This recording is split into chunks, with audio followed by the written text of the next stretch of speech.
If you could tell the world one thing of all the things you've learned in life, what would it be?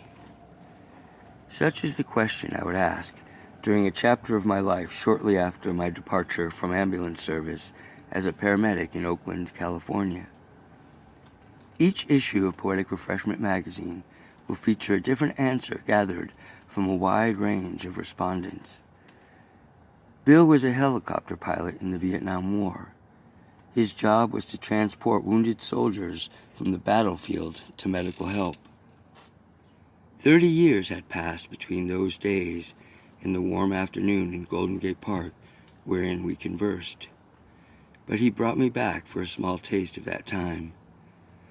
He told me how all the pilots were informed that their life expectancy on a mission was 11 minutes.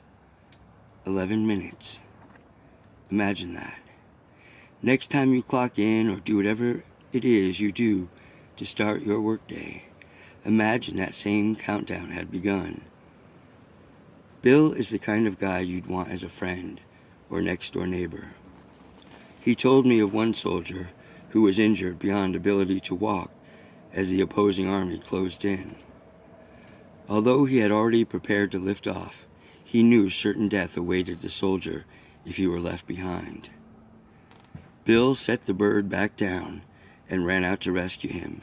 He could hear bullets zipping past his head, aimed to stop him dead, but he continued nonetheless. He lifted the man onto his shoulder and carried him back to the medevac. The man's wound would remain permanent, and they stayed friends for years to follow. Even after he died, Bill remained friends with the man's father.